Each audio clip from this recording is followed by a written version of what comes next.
Hello friends, this is Dr. Kajal Shah, pediatrician. Today we'll talk about evening colic.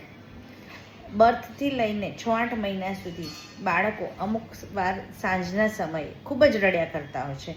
એટલે પેરેન્ટ્સની complain હોય કે 7 વાગે એટલે બાળક રડવાનું ચાલુ કરે, અડધો કલાક કંઈ પણ કરીએ એ ચૂપ જ નથી રહેતું. ઘણા લોકોને એવી મિથ હોય કે આમાં કે મમ્મીનું દૂધ ઓછું પડે છે, પણ ધીસ ઇઝ યુઝ્યુઅલી ઇવનિંગ કોલિક.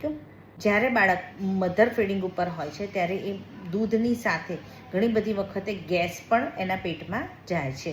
એટલે હવા જે જાય છે એ પણ એના પેટમાં જાય છે, જેના કારણે ગેસ થાય છે. બીજું કે આ એજનું બાળકની એક્ટિવિટી બહુ જ ઓછી હોય છે. લાઈક એ લોકો ખાય ઊંઘે this is the routine cycle.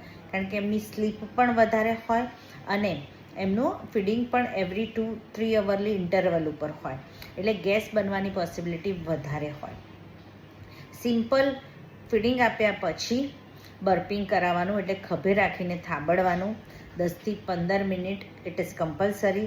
અને કોઈક કેસમાં ઓડકાર આવે પણ ખરું, કોઈકમાં ના પણ આવે તો દેટ ઇઝ ઓકે. જરૂરી નથી કે ઓડકાર આવવો જ જોઈએ, પણ બર્પિંગ કરાવવું એટલે કે ખભે રાખીને થાબડવો જરૂરી છે.